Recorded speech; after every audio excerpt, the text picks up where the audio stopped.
Bonsoir tout le monde. Aujourd'hui, on est le vendredi 15 juillet.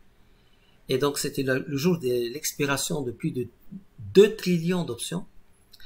Et je voulais partager avec vous cette analyse du S&P Weekly en 2008-2009. Le marché montait. Puis il a fait un premier rectangle comme ça, un premier étage. Il casse le rectangle, il fait un deuxième rectangle en cassant la moyenne 209, la moyenne exponentielle 209, que je rappelle c'est 11 fois 19. Et ensuite on a ce marché qui fait exactement la même chose. Sauf que ce marché c'est l'Eurostoxx, mais en 2022, c'est-à-dire nous sommes ici exactement. Donc nous retrouvons une configuration qui s'est présentée exactement en 2008-2009. Et là, je voulais vous montrer quelque chose. Ici, comme vous le voyez, en avril 2007, j'avais envoyé un papier à capital.fr. Nous sommes à l'aube d'un tsunami financier.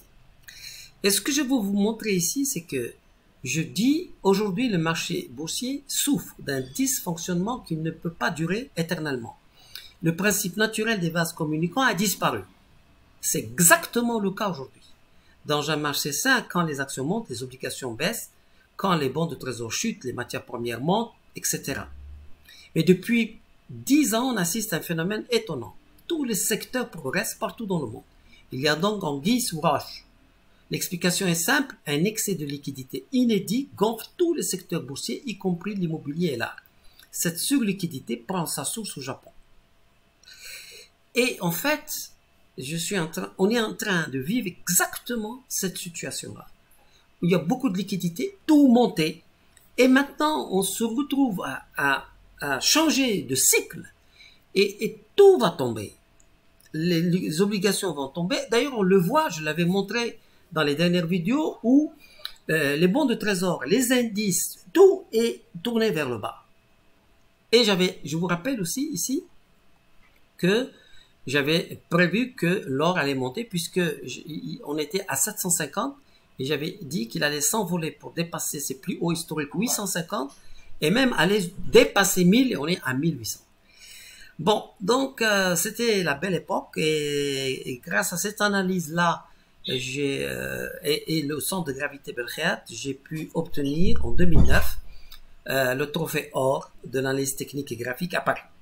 Maintenant, revenons ici. Ici, nous avons donc l'Eurostoxx en weekly. Que s'est-il passé donc sur le S&P? Vous voyez ce qui se passe. Vous voyez, regardez. Une véritable chute du marché financier.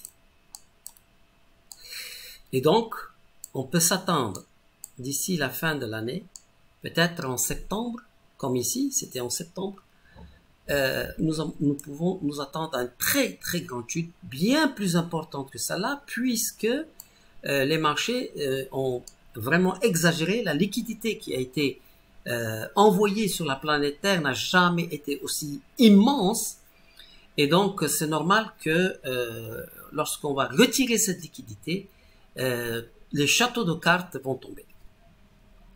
Je voulais vous montrer également que, regardez bien, aujourd'hui par exemple, regardez bien sur ce marché-là, on a envie de rebondir ici pour aller chercher la 209. Donc, pour moi, le maximum de remontée des marchés actions dans le monde, ça va être la 209 ici, ou éventuellement le haut de ce rectangle, mais pas plus. Et nous avons 90% de probabilité que le marché corrige. Parce que vous voyez, lorsque quelqu'un pèse 200 kilos, une personne qui pèse 200 kilos, elle a beau aller voir tous les médecins de la planète, la première chose que le médecin va dire, c'est d'abord de perdre du poids. Et ensuite, on discute s'il faut manger ceci, cela, faire du sport, etc. Mais d'abord, le marché financier doit se dégonfler. Nous sommes à des niveaux carrément fous, hein? Et donc, beaucoup d'experts annoncent effectivement que les marchés doivent corriger. Moi, je dis simplement aujourd'hui dans cette vidéo que les marchés présentent une configuration que l'histoire connaît et je voulais vous faire un coucou sur ça et pour vous dire que si vous voyez les marchés euphoriques qui veulent remonter, c'est juste parce que les gros investisseurs qui ont des trillions, ils ont besoin de créer un mouvement d'espoir pour avoir des personnes qui vont leur acheter. Ils ont besoin d'acheteurs parce que eux, ils vont vendre. Donc, les marchés financiers, lorsqu'ils commencent à avoir besoin d'acheteurs, cela signifie le début de la chute des marchés financiers. Voilà, alors c'était petit coucou de Moulay Bousselem et je vous dis à très bientôt pour une nouvelle analyse.